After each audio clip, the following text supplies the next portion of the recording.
Hi, everybody. Today is Monday, October 27th, 2025, and our friend Carl Jacques Baud joins us. Welcome back, Carl.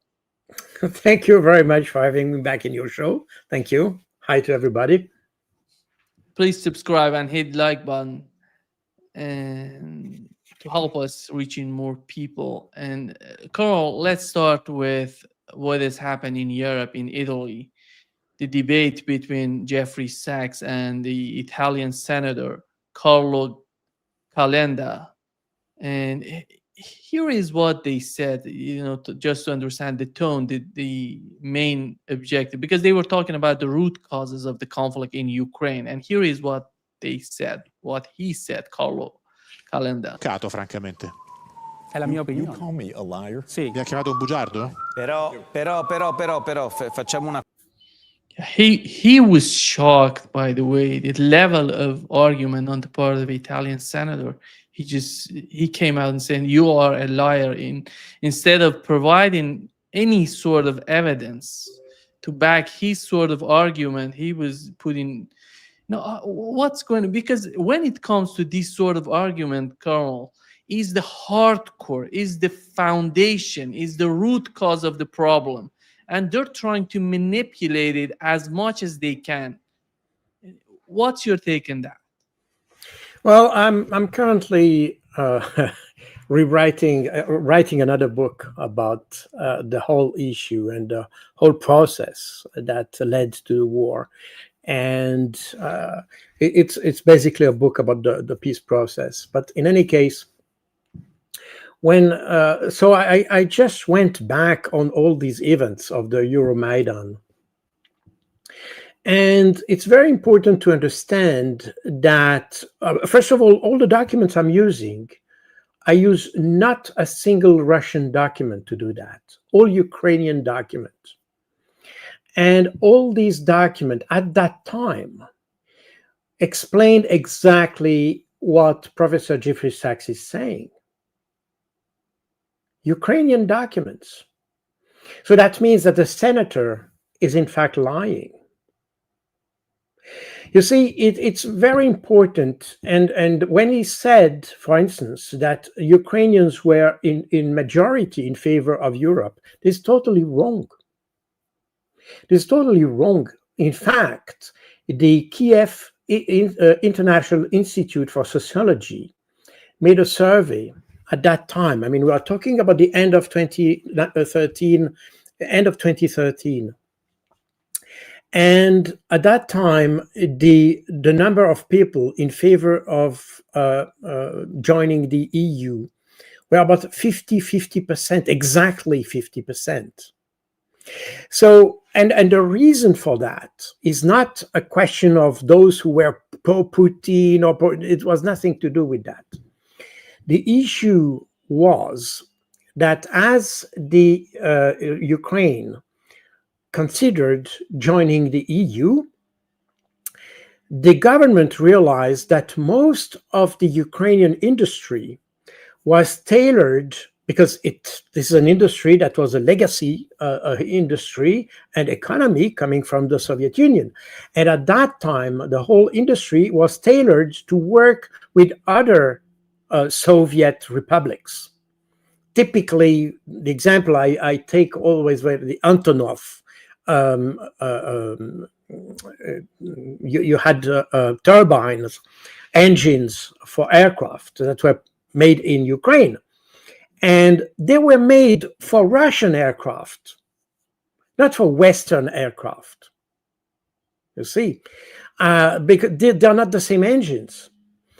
And this is just an example. You have many others, by the way, and that reflects in what happened just in 2023, as Ukraine started, or when European wanted to have more the cereals and wheat and all that, the grain sold to Europe. Europe refused, and in fact, they put. Some countries, European countries, put a ban on Ukrainian cereals because they don't have the same quality. They are not made for the European market. And you have a lot of products like this. Doesn't mean that Ukraine was not able to adjust to the market, but obviously it required a lot of time before being ready for the European market. And that's exactly what the government of Yanukovych realized. And for that reason, they explored options, and that, I'm talking about 2013 now, and they explored options to maintain the custom union they had with Russia, and an agreement with the European Union. And therefore, so Ukraine could have benefited from the custom union with Russia. At the same time, they would have benefited from a custom union with the European Union, if you want. And they were about to sign an agreement, but then who refused to have this kind of tripartite solution, which, by the way, was proposed by the Ukrainian government in agreement with the Russian government, obviously, and the Russian government never argued against the Ukraine joining the European Union. They said, we have absolutely no problem with that. Of course, we want to keep our own interests, and therefore, kind of a triangular relation would have been optimal. But that was a proposal by, and you had a working group established by Ukrainian government to study that. But who refused that? European Union. They said, there is no way. It's either Russia or Europe. There is no way in between. And that was Manuel José Barroso, the predecessor of Ursula von der Leyen, who said so. Said either or, but not both at the same time. And that created a problem in for the Ukrainian government. As a result, the Ukrainian government asked for a pause in the negotiation because they had to reconsider how to adjust to that, because that was a problem for their industry. The Ukrainian industry was not ready, was not Europe ready, if you want. And therefore, they asked for a pause in the negotiation to study alternative solutions. But they insisted, and the government of Yanukovych, including Yanukovych himself, said publicly that there was absolutely no change in the direction of the government. They still want to join the EU, but they just have to adjust the modalities to join the EU in order to accommodate the Ukrainian industry. And that's exactly that at that point that you started to have the Maidan. And in the Maidan, this was you had when we talk about Maidan, and that's where the senator, the Italian senator, is dishonest, because in fact you had two Maidans. The first Maidan was a kind of peaceful protest done by the civil society. I mean, just people like you and me who went on the streets and demonstrated peacefully, and just to show that they were in favor of maintaining the process with European Union. And that's what happened. And what suddenly you had a change, in fact, in the pattern of the Euromaidan. And here again, if you look at what the Kiev Institute for Sociology made, they made a survey about the population. They made it in early December 2013, and at the end, I think it was on the 7th and 8th of December 2013, and another survey in end of December 2013. And they noticed that, and the polls shows exactly if you look at the results, it's very clear that the population in both occasions were not the same. The first Maidan until mid December was, as I said, family people and very peaceful people. And after the mid December, it changed. These were people coming from the western part of Ukraine, namely the part which is not Ukrainian, not ethnic Ukrainian. And that's very important, because if you look at the map of Ukraine, you will see that the area which is called Galicia is in fact a remnant of the former Austro-Hungarian Empire that was dismantled at the end of World War I. And those people who are there, and they are still in the area of Lvov, Ivano-Frankovsk, and Ternopil. And those people are not ethnic Ukrainians, if you want, in a certain, I mean, depending on what you consider as Ukrainian. But these were people who were from, first of all, they are not Orthodox, they are Catholics. It's very important. This is the only Catholic part of Ukraine, by the way.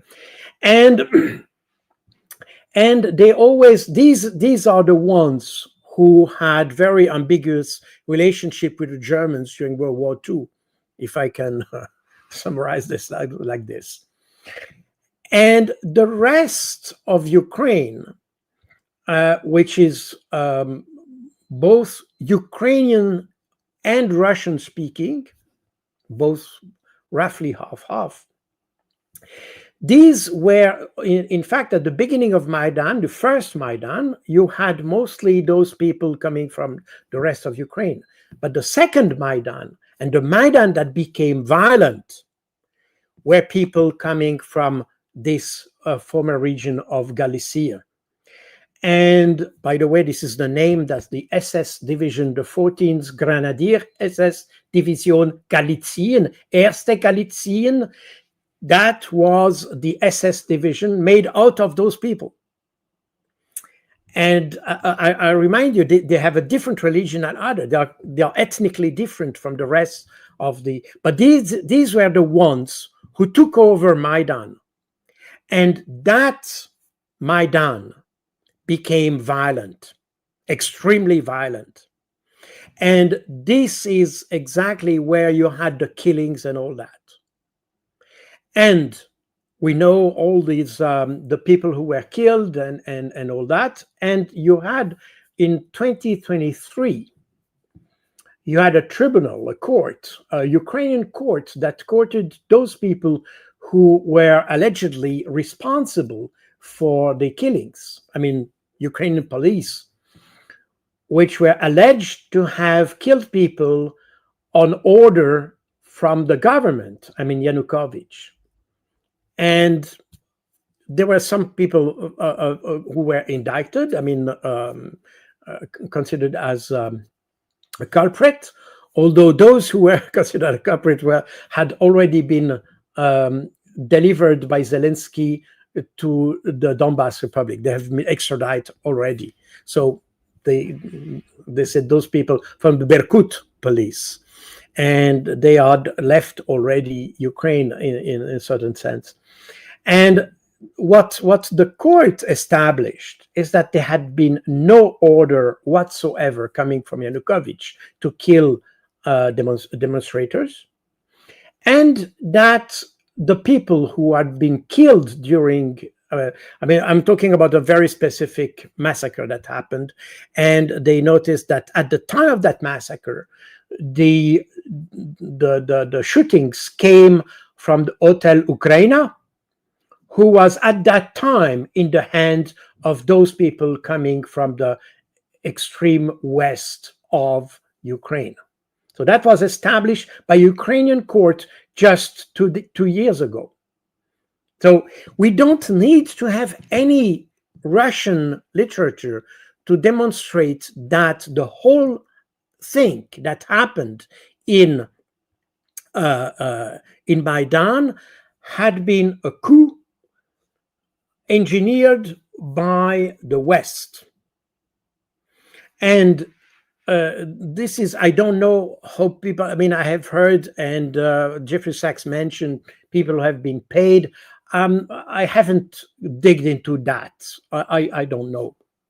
If people were paid to demonstrate, I don't know. But what I know is that those who have been involved in violence, who eventually led to the toppling of the government, these people didn't come from the mainstream Ukrainians, but they came from the extreme right wing, the ultra nationalists coming from the ultra nationalist faction of the western part of Ukraine. And on the 21st of February 2014, the thing had evolved in the country, and you had all these disturbance and all that. And the government accepted, they negotiated with the demonstrators and accepted to have new elections and to remove all the police forces from the street and security forces. And the agreement was signed by the main parties of the of Ukraine, main nationalist parties of Ukraine, and of course the government. And that was monitored, or I would say guaranteed, by three countries: France, Germany, and Poland. And in fact, the agreement was signed also by the foreign ministers of those three countries. I mean, Mr. Sikorski for Poland, Mr. Laurent Fabius for France, and for Germany, I don't have the name in mind now. But the thing is that was the 21st of February. Immediately, Yanukovych complied with the agreement and asked or ordered the security force to leave and to leave the street. And what happened. What would have happened. On the 22nd, the demonstrators didn't comply with the agreement, stormed the government palace and government buildings and all that. And in that situation, because Yanukovych was afraid that his life and the life of his family would be threatened, therefore he left, and that's how he was toppled, and a new non-elected government came into power.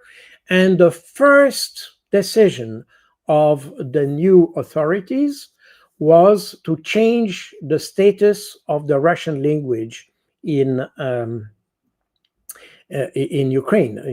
Since 2014, with the law Kovalov-Koleshenko, you had it was an agreement that Russian and Ukrainian were the two official languages of Ukraine. And the first decision of the new non-elected authorities in 2014 had been to abrogate this law, thus created all the unrest in the whole Russian-speaking areas of Ukraine. So I don't know where the senator who allegedly, he allegedly was there. I'm not sure he was looking at the right direction, or probably he was with those ultra nationalists. That's probably the real thing. He was probably behind those people, and that's the reason why he didn't see what happened. But these are facts. And in Crimea, I repeat once again, there have been no no Russian invasion in Crimea. In Crimea, by the status of force agreement signed between Russia and Ukraine before the events, I mean, that has been since the independence of Ukraine in 1991, Russia had the permission to station in Sebastopol and in other places in Crimea to station a contingent because the Black Sea Fleet was partly located in Sebastopol. As a result, Russia was authorized to have up to 25,000 soldiers, I mean troops, on Crimea. And at the time of the Maidan events, Russia had 22,000 soldiers there. That's the Russian contingent that was absolutely legally on the peninsula at that time. At this very same time, you had also Ukrainian forces, I mean, normal Ukrainian army in Crimea. And the Ukrainian army had also 22,000 soldiers there. As the law Kovalov-Kolyshenko had been abrogated, you had this unrest that I mentioned before, including in Crimea. And this led to unrest, and since the new government had not enough capabilities to handle the situation, they involved the army for law enforcement purposes. And that's exactly what happened in Crimea. That means that the 22,000 Ukrainian soldiers used there were used for law enforcement. But the army at that time was a conscription army, meaning that out of the 22,000 soldiers in Crimea, almost all of them had been recruited in the peninsula itself. Meaning when they received the order to shoot or to fight against their own citizens, also Russian speaking, the soldiers refused. That's exactly what happened in Odessa in 1905, I think, with the Potemkin story. Exactly the same thing. The soldiers refused to shoot at their own citizens. What happened? And that you don't need to go into Russian media to see that. That was published in Ukrainian TV. The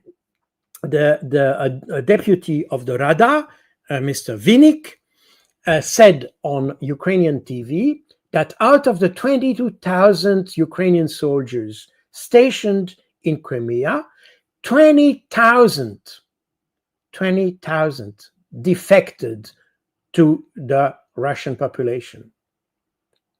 I mean, 90% left, and they reinforced the Russian-speaking, the demonstrators, in fact, with their own weapon and all that. They removed their insignias, and they became what the media in the West has called the small green men, the little green men. So this is what happened. And then on the Russian side, because what happened is that since Ukrainian government was no longer able to master the situation with the army, they sent paramilitary forces.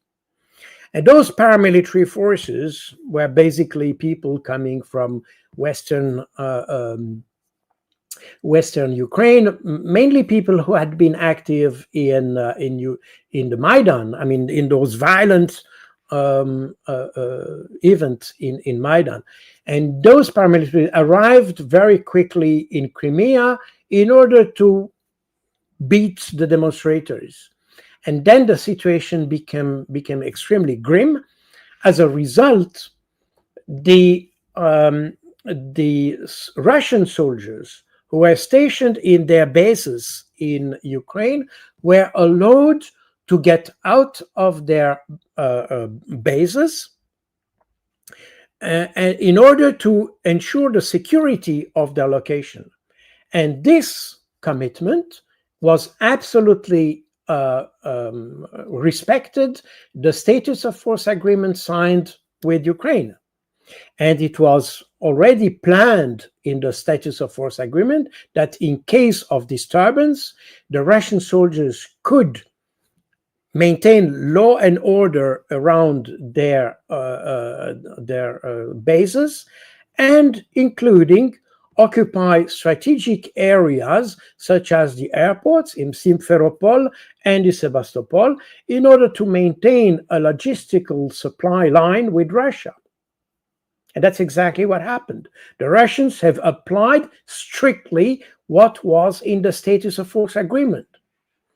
But nobody mentions that. I was in NATO at the time. I was monitoring the situation from the NATO headquarters at that time because, as I said many times, I was in charge of the issue of the counterproliferation of small arms and light weapons, especially in NATO area, but not only. And therefore, I was it was part of my task to monitor the situation in Crimea, in Ukraine.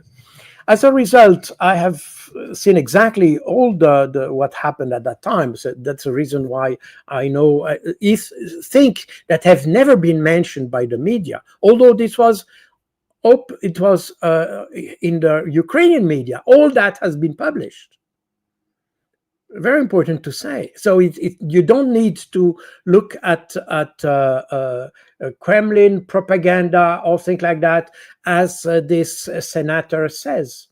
This guy is very poorly informed and is accusing people of lying. But I think this guy is probably not lying, because lying means that you know that consciously. I mean, you know that is wrong and you say that. So technically, it's probably not lying, but I think this guy is simply stupid. That's what I can say, because an ignorant, certainly, of the reality. He just relies on what he has probably read in papers, probably not seen himself, and never studied himself. But the reality is that Russians have never landed, as some way say. And by the way, I think in NATO, a lot of people were using at that time the term invasion to talk about the Russian actions in Crimea. And there was someone said, no, we should not say. We received kind of an email to everybody not to use the word invasion because it was wrong, but just intervention. Because in fact, the Russian forces intervened as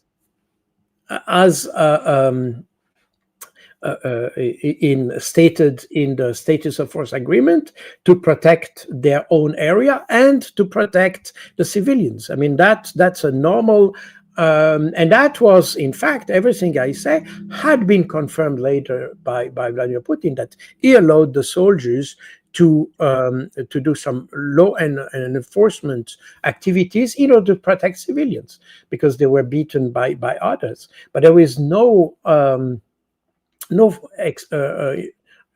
let's say, external intervention of the Russian forces in Crimea.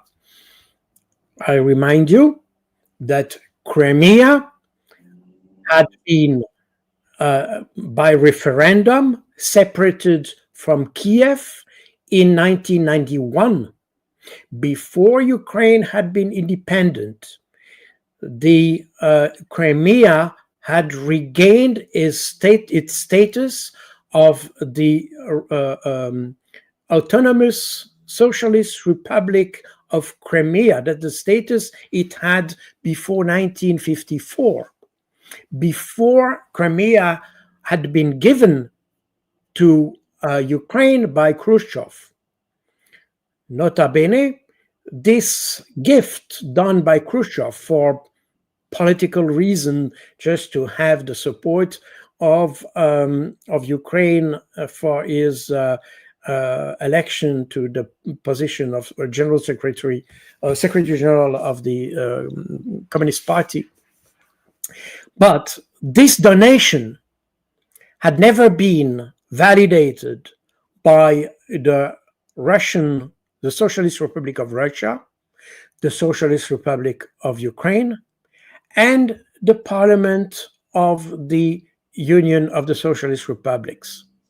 So this donation had never been validated legally by the legislative authorities of Russia, Ukraine, and Soviet Union at the time. And that's the reason why in 1991, Crimea, through the first referendum made in the Soviet Union for an autonomy, this first referendum happened on the 20th of January 1991, and Crimea regained its not independence, because we're not independent. It was, but instead of being dependent on Kiev, it became independent on Moscow. And end of 1991, the Crimea adopted its own constitution and declared full independence in 1992, while Ukraine declared independence in December 1991. And that means that in 1992, Ukraine was independent, Crimea, was independent, but Ukraine refused that. And therefore, what happened between 1994 and 1995, Ukraine, in fact, annexed Crimea by toppling the president of Crimea forcefully with special forces, and regained control over the peninsula.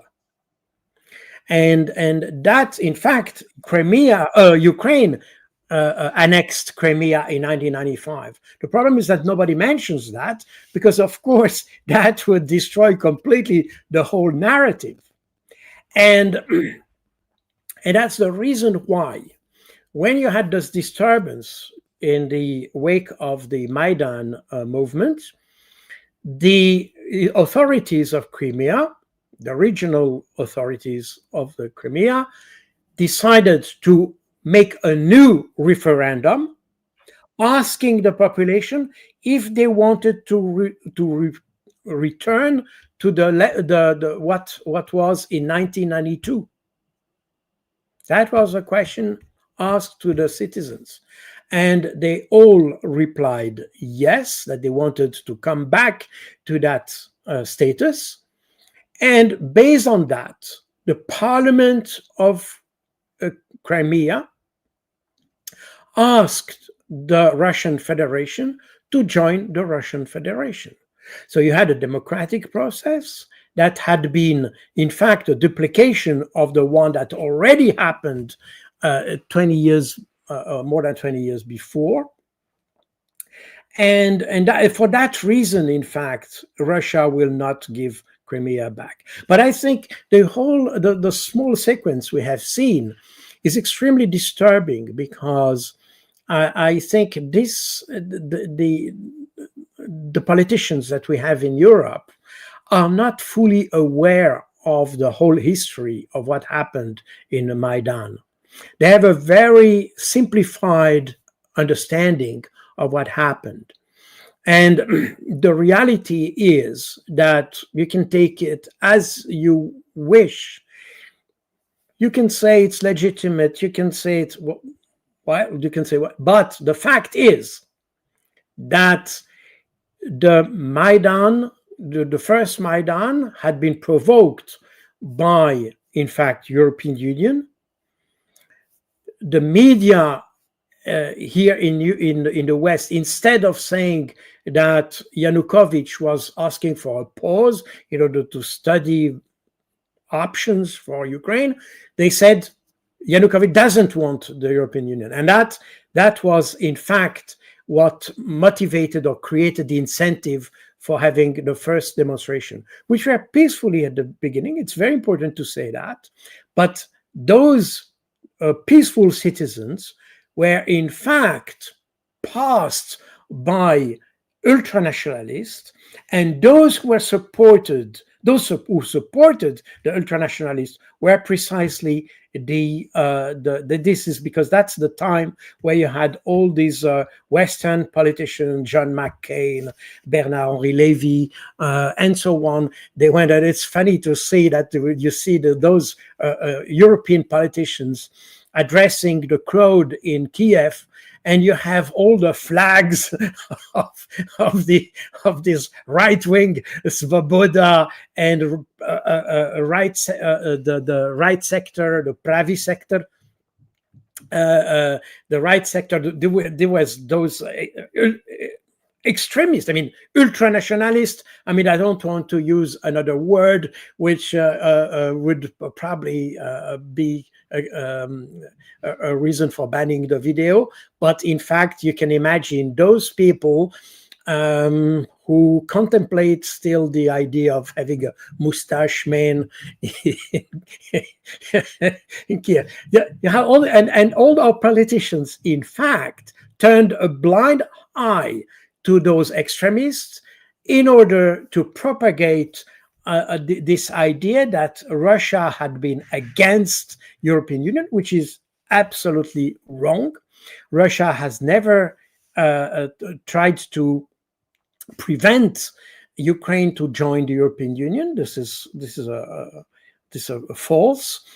But of course, since they could see that they might have industrial, I mean, a disconnect between on the economic level with Ukraine, they tried to find a solution to have Ukraine having its normal relation with the European Union, but without cutting the ties with Russia. That's all. So there was absolutely nothing, and everything happened at the initiative of the Ukrainians. So I think here I don't know exactly what Jeffrey Sachs said. I know that even those, I mean, I don't know what he said. I don't know what I didn't see that this interview, but I know that a lot of people, including those who are, let's say, in favor, or let's say not in the mainstream, let's put it that way. Those who are not in mainstream don't even know all the details of what happened. But I think from the coming from this senator, I think this is something unjustified, and I would say not only arrogant, but I think intellectually profoundly dishonest when he said something like that. Profoundly dishonest, and a lack of integrity, a lack of honesty, and a lack also of consideration. Because when you are in the debate, well, you debate, but when you start, and that's something we see regularly when we talk about Ukraine and all that, when people don't have argument anymore, they start to attack the person.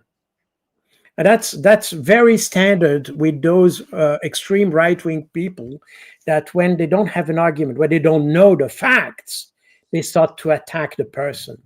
And these attacks ad personam or ad hominem are, in my view, demonstrate a profound intellectual weakness in addressing a problem. Because if you are not able to provide the right argument, that means you were not prepared enough. And when your only escape route or escape ramp is to attack the person in front of you, that means you are not worth much. Yeah. Colonel, Russia has successfully tested a new missile, and they call it Burevestnik. It's a nuclear-powered cruise missile. And the response from the United States and Donald Trump said that the U.S. nuclear submarine is off Russia's coast. And what is the message from Russia? Is Russia sending the message to the West that, or do they want to send a message by this sort of testing that if you want to escalate, we are prepared for that? To avoid that, in my opinion, they're trying to do everything at their disposal to avoid any sort of escalations in Ukraine. Well, absolutely. I think I agree with you. The Russians don't want an escalation. They have extremely powerful weapons. They are not even using the whole extent of the arsenal in Ukraine. And this was definitely not the idea. Remember that there have been several initiatives to have a peace process. those initiatives had been initiated by the Ukrainians from the very beginning of the special military operation. Russia has always agreed to engage with this process, had agreed to solutions, and those who have interrupted the process were the Europeans on the three occasions in February 2022, April, early April 2022, and August 2022. This was all initiated by Ukraine because Ukraine realized that in this conflict they would probably lose and lose a lot. And therefore they tried to initiate a process. And each time Russia said okay, and they in April 22, this is well known today, but they were almost reaching an agreement. And on the three occasions, they were the Europeans, not just European Union, but the Europeans, because Boris Johnson was involved, to prevent the conclusion of the agreement, to prevent the signature of the agreement. And based on those three failed attempts, in September 2022, Ursula von der Leyen sent a very clear message to Ukraine saying there will be no appeasement with Russia, there will be no negotiation with Russia. And that's what she said during her speech at the State of the European Union on the 13th of September 2022. Based on that, 2 weeks later, the Ukrainian National Security Council took the decision to prevent or to prohibit any negotiation with with Russia, as long as Vladimir Putin is in power. This is kind of stupid, by the way, to make the whole peace agreement related to one person seems to me extremely strange. But that reflects exactly the mindset of the West at that time. I mean, still today, by the way. And this decision of the Ukrainian National Security Council became a decree of Zelensky that entered into force on the 4th of October 2022. And that shows exactly the situation. The Russians have never refused any attempt to negotiate, and we have seen that even recently this year as Trump proposed a process.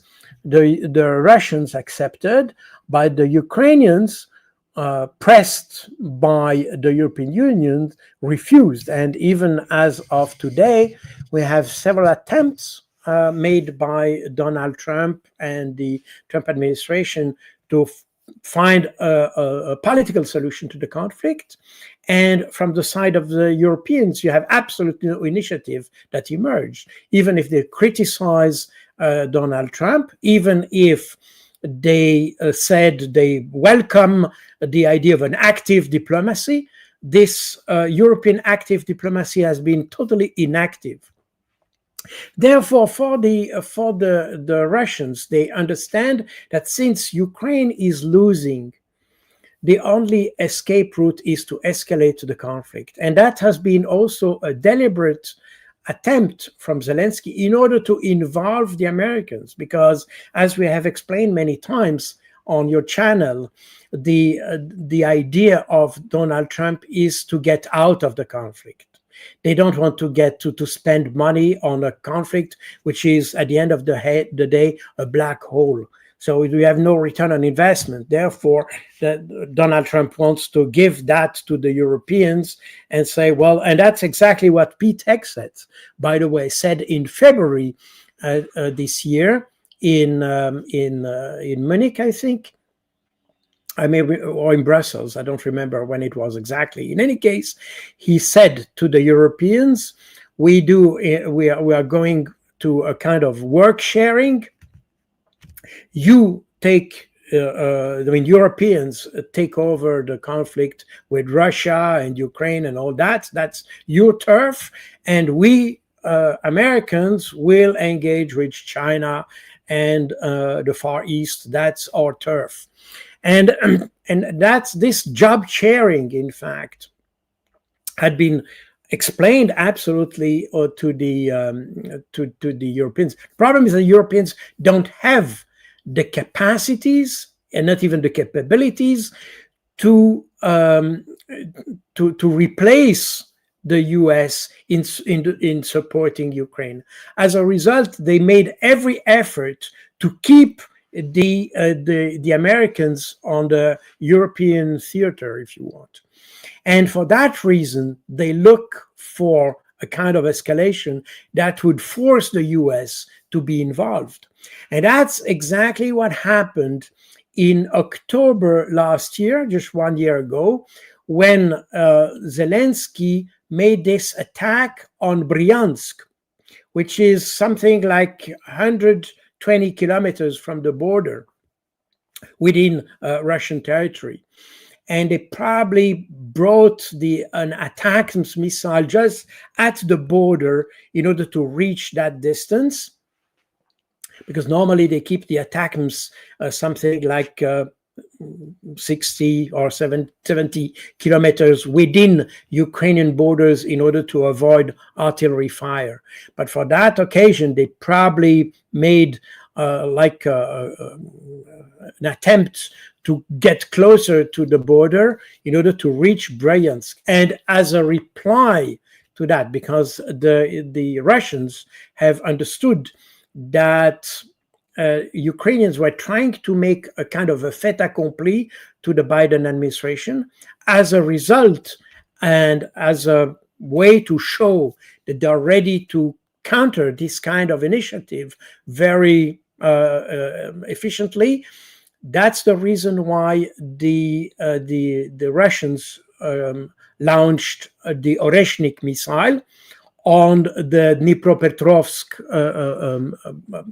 a production plant, Yuzhmash, which is a production plant in Dnipropetrovsk, and that was precisely the production facility for the Hrim 2 or Grom 2 missile.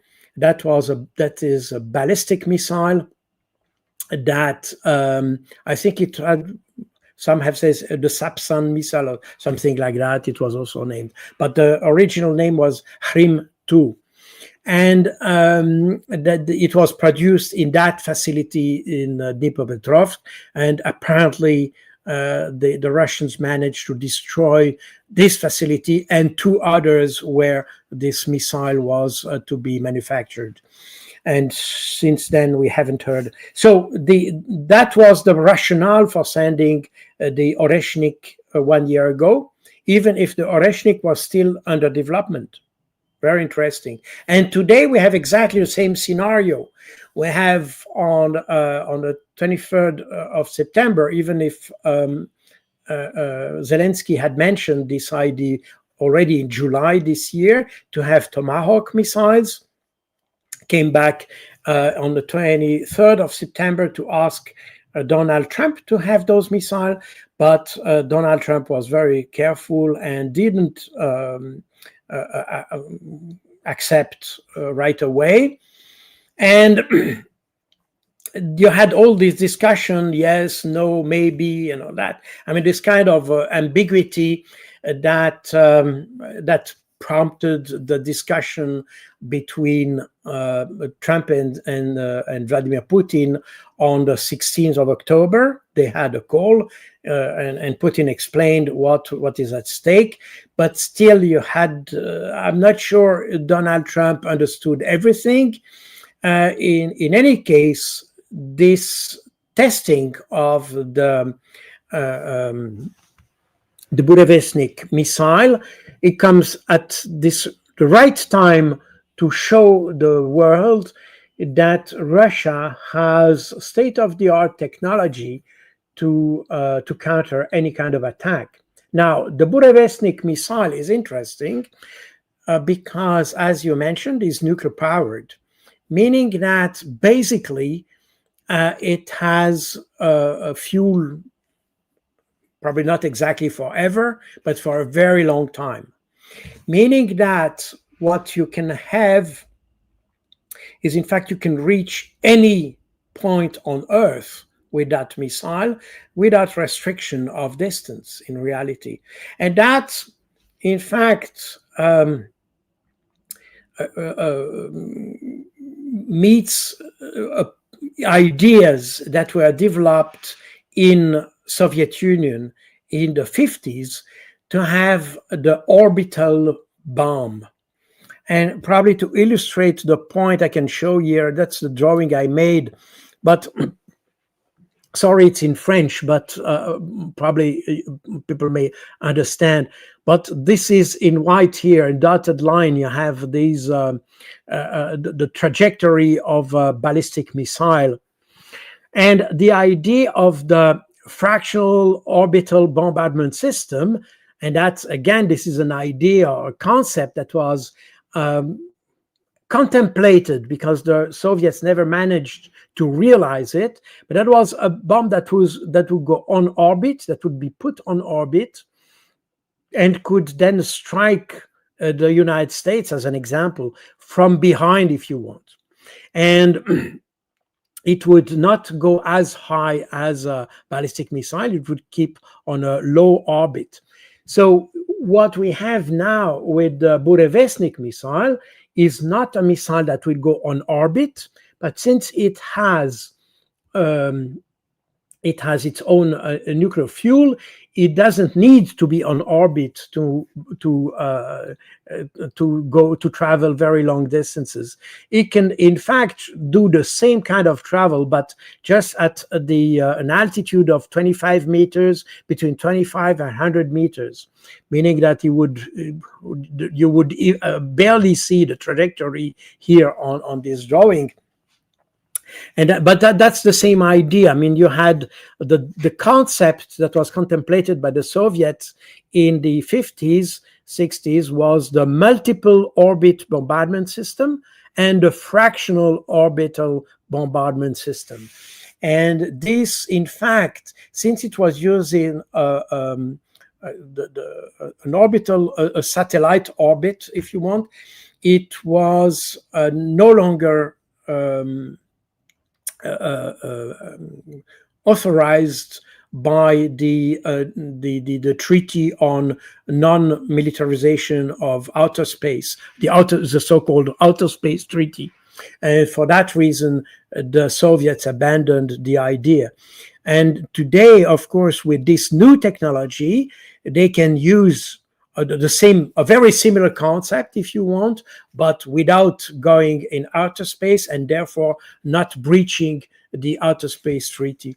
That's the interesting part aspect of this new missile that can, in fact, threaten anybody anywhere on Earth, because the system that has been installed, if you look at the different radar belts that you have around the United States, both in the north, including with Canada, and in the south, these systems are made to counter ballistic threat and air threat, meaning a threat that is traveling at high altitude, let's say.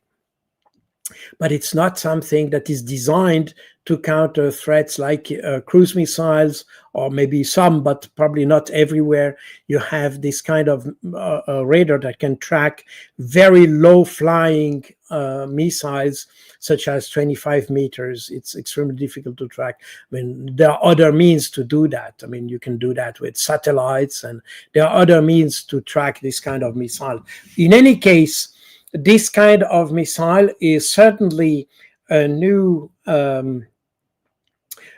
aspect of the threat for the US and for NATO, and therefore it was probably the right time to show it, even if this missile is still, as it was the case for the Oreshnik 1 year ago, this missile is still under development.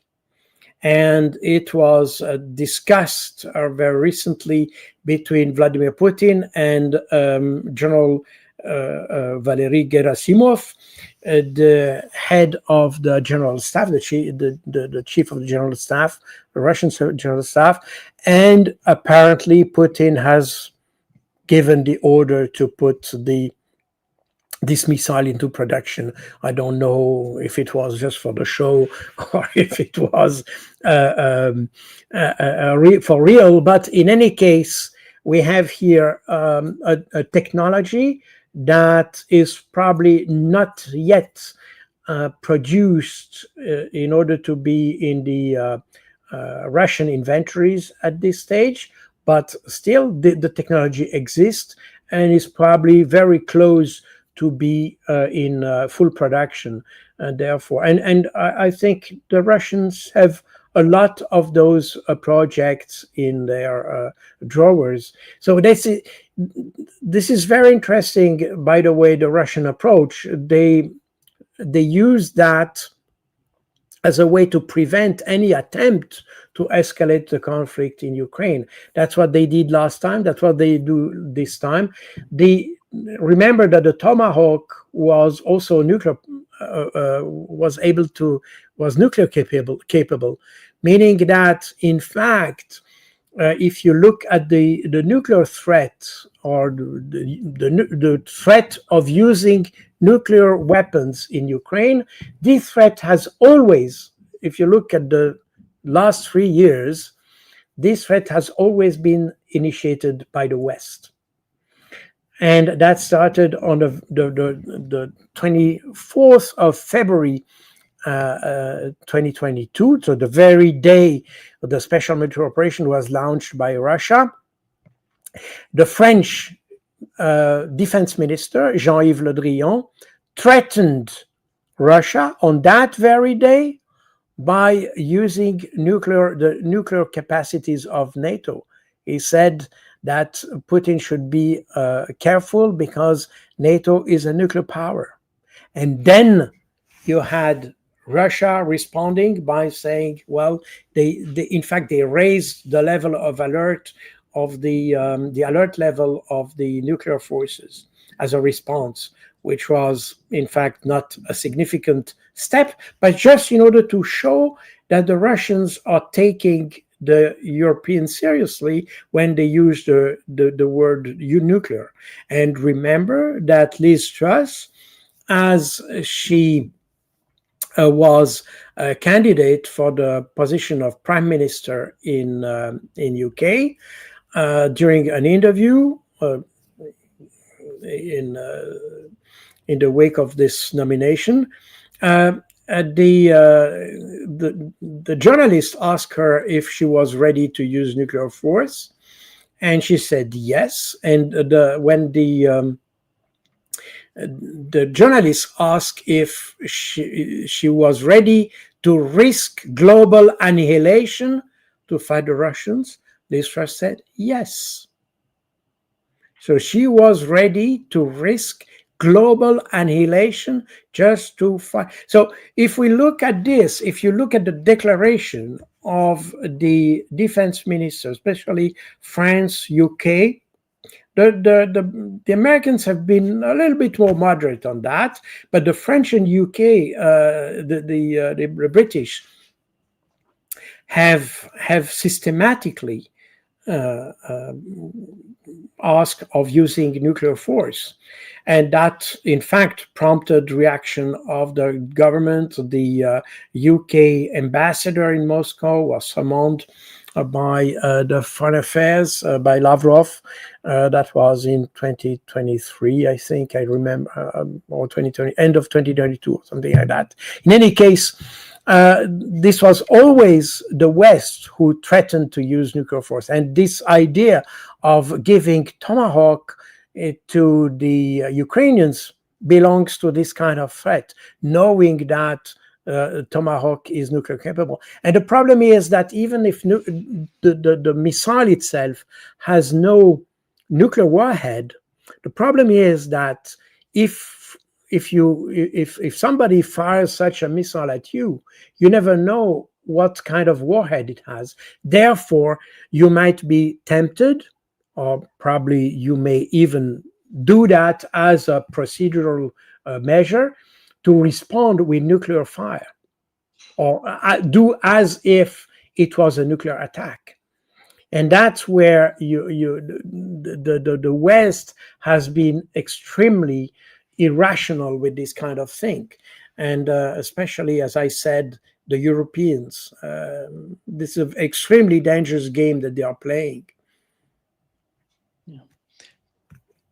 Colonel, shifting the gear to the conflict in the Middle East, the Trump administration sent the Vice President of the United States, J.D. Vance, and Rubio went to Israel.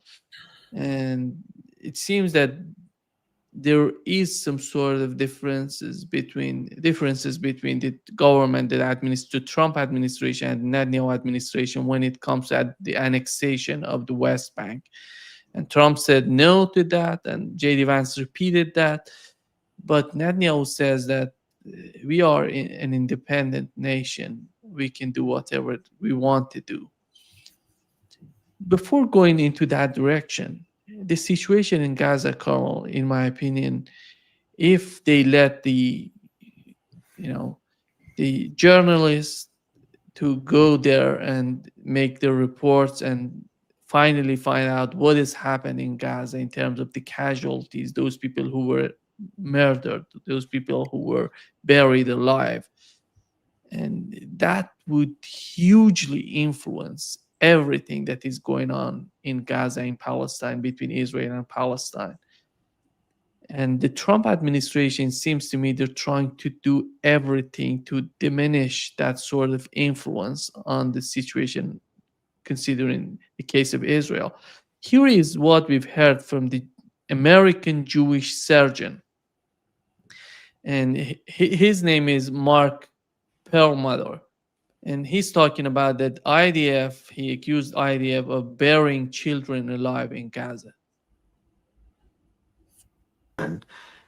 Being pushed into the mass grave by Israeli soldiers with a bulldozer, and then their cries being muffled by the dirt that was poured upon them while they were being buried alive. And then when the bodies were excavated, the red and green shirts of these kids, whose hands were tied behind their backs, were found.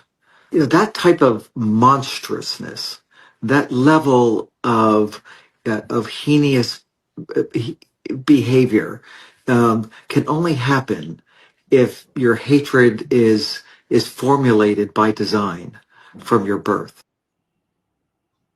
Yeah. What would you like me to say?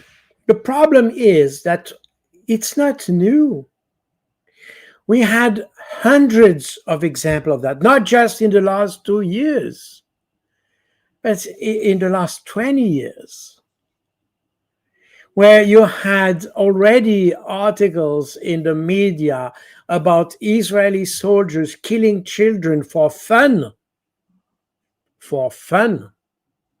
And recently, you had even, I think it was an Israeli politician saying that IDF soldiers were killing children as a hobby. You had this famous example that has been mentioned hundreds of times, which happened in about 20 years ago, where you had children playing on the beach, just kids. I mean, they were between 8 and 12 or something like that. 5 children playing on the beach, and the Israelis just bombed them with artillery. They just killed all of them. And this was documented. There have been books written about that, movies, hundreds of cases. Did that prompted any kind of reaction in the West? You know, we seem to be surprised by this.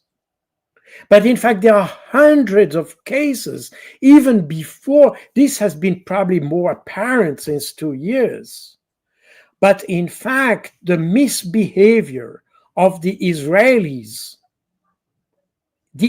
not just the Israeli soldiers, the Israelis, because everything we mentioned happens in the West Bank and all that, and in the Golan Heights and in Lebanon. We have hundreds of testimonies explaining, demonstrating, documenting mass crimes, vicious crimes. What did that change? We might be disturbed, or Trump might be disturbed today because that was disturb the image of his nice treaty. But the reality is that this is a reality that exists since decades, and not a single Western government has reacted. And we know all that has been demonstrated. I mean, the IDF has shot on diplomats who were trying to document the situation in the West Bank or in Gaza. They were shot at by IDF. Not even mentioning Red Cross and other UN and all that. I think the UN has paid a very high toll against the Israeli army. I think the biggest losses of the UN has, I may be wrong, but I think this was in Lebanon. They were bombed by Israeli artillery fire. And there was no excuse. The Israelis never excused themselves. As Bezalel Smotrich said, the international law doesn't apply to this chosen people. It's not for the Jews. It's for the rest of the world. The Jews are exempted for international law. And that's exactly the problem here. You see, this is something we have mentioned many times. Nobody acts on this. And there is a sense of impunity in Israel. Why should they change their behavior?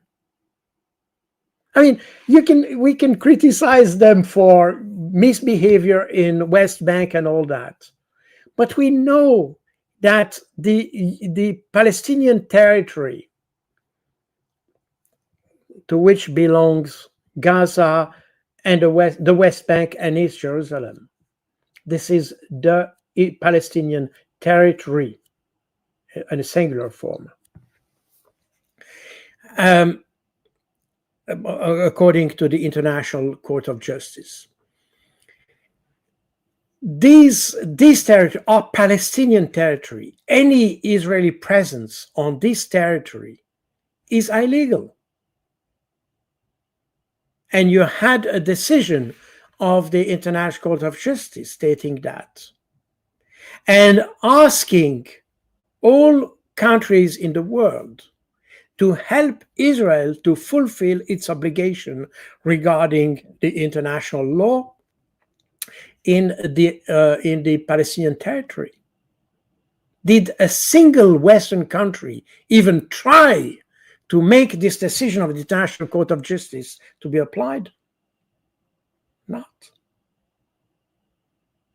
Look at what's happening. Now you have this issue of the Budapest conference, and you have a lot of people asking for arresting Putin if he comes to Budapest and all that. Did you see the same request or the same type of reaction as Netanyahu traveled in Europe or in the United States? No. So the Israeli state, not just government, state, has a total impunity in massacring people. And that also asks or begs question as to how do we define complicity of war crimes. My personal view is that when you see and you know that a party to a conflict makes documented crimes against humanity, even genocide, and you continue to support these people, you don't act upon that, I think that comes to complicity. Because we are not about allegation. You see, when we talk about Russia, when you had the Nord Stream case, this was considered as a terrorist act, and even a case of war, and even some asked with the option of activating Article 5 of the NATO. And today we learned that, well, it was probably Ukraine. And you have the same thing for hundreds of different things. That those accusations, in fact, we make allegations, and the judgment and political decisions regarding Russia is based on allegations. And we are ready to enter war based on allegations. You can even mention the whole drone issue that we have seen just a couple of weeks ago. Not a single case has been documented or demonstrably triggered by or performed by Russia. These are all allegations. And we know that these are allegations. We know perfectly that. But when you listen to Emmanuel Macron, the Prime Minister of Denmark, Friedrich Merz, and others, these allegations are in fact converted into facts. And we are ready to go to war for that. Now, when you go to Israel, where we have documented crimes, and it's not allegations. They are not allegations. They are documented facts. Demonstrate. We have that on video. We have everything. And they are even proud of it. The Israelis are even proud of that. And here, nobody acts.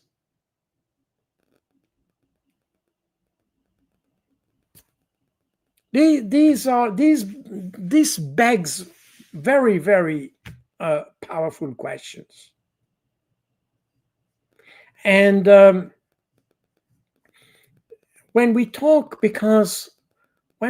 about Russia, Ukraine, every time we come with values.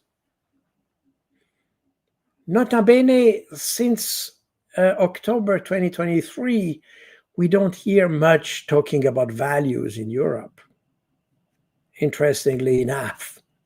But nevertheless, we still think that we are the ones who have values, the other have no values. Of course, a way to bypass this is to say Hamas is a terrorist organization. And therefore, with terrorists, everything is allowed. And in fact, every single Western country, state, performs torture against terrorists. But in the international law, torture is torture. There's not a good torture and a bad torture. There's just torture. And it's not because someone is a terrorist that you're allowed to torture it. And in addition to that, I can remind you, and it's very interesting to see the report that was done by the I think it was the U.S. Senate that made an inquiry about the use of torture by the United States and the CIA and others in Guantanamo and in other places.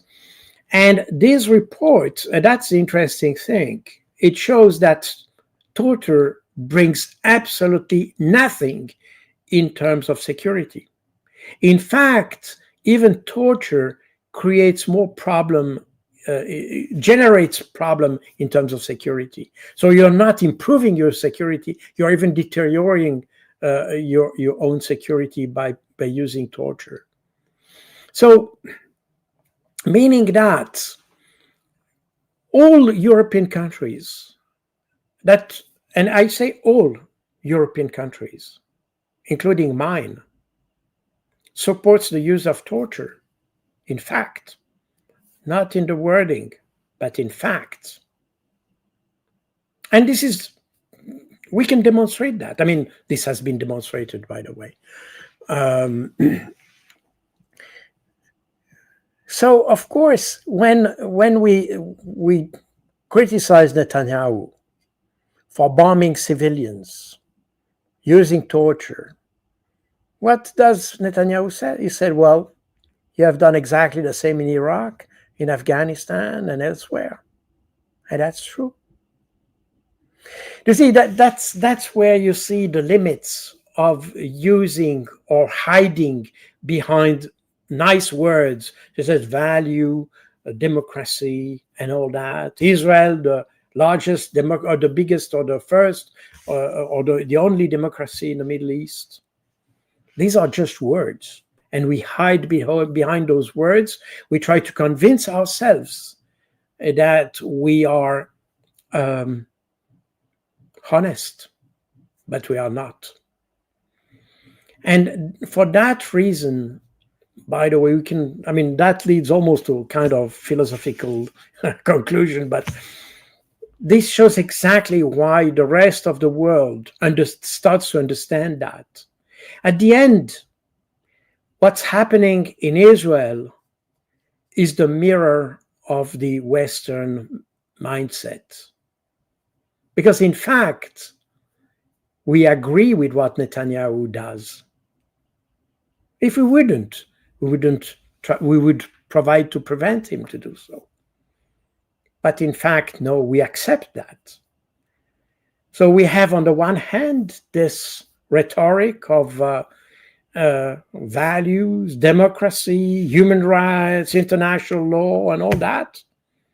But at the same time, when it happens just before our eyes, we don't do anything.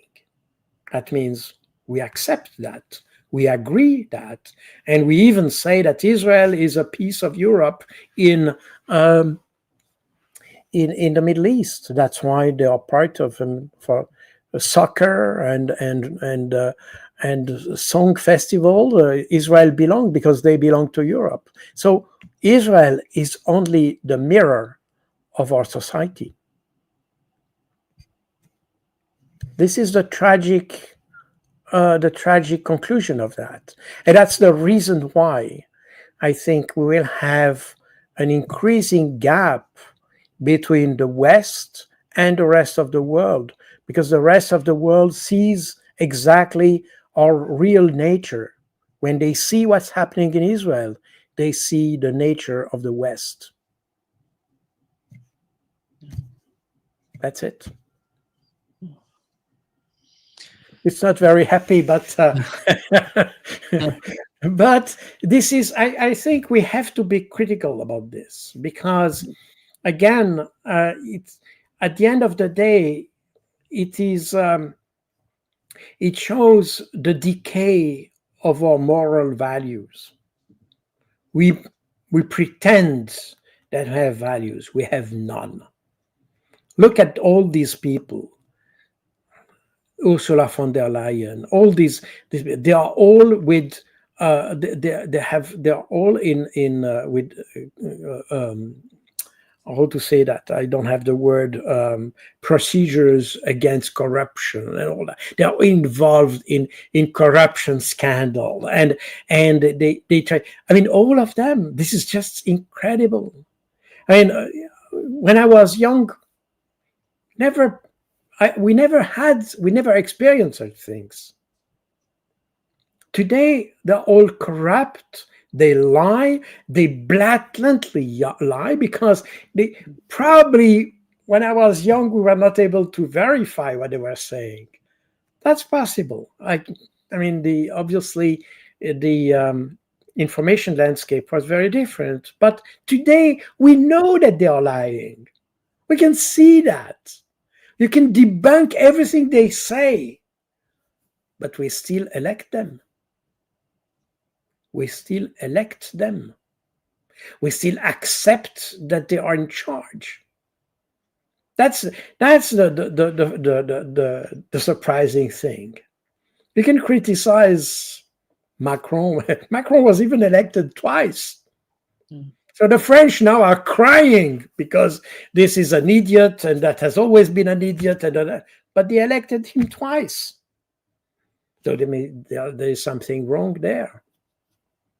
You see, this this is the paradox, and here this should really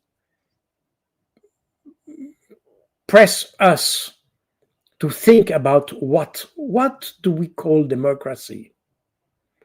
What is our definition or understanding of the rule of law? During the Cold War, everybody could say, even the communists could talk in Europe. Today, if you are in favor of Russia, or not even in favor of Russia, but not just aligned to the mainstream, you can be considered as pro-Russia, and then you are banned and probably even arrested. If you're pro-Palestinian, you are considered as a terrorist.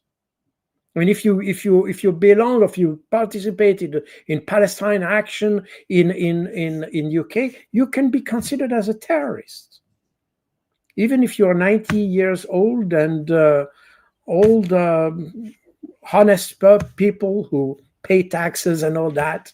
You're still considered a terrorist because you demonstrated against war crimes, mass murders, torture, children killing, and things like that in Palestine. What does it say about the UK government? If you are prevented to express your outrage when you see crime against children, what does it say of Keir Starmer? Look at this. Think about this. What does it say about our authorities when they arrest people who demonstrate against the killing of children? Of course, you will say, well, but that's normal because you have the case of pedophilia and all that, even with government people in the UK and even with politicians in the UK. And so it's normal. They protect their turf. That's what you can say. But that doesn't show the picture we would like to see of our governments.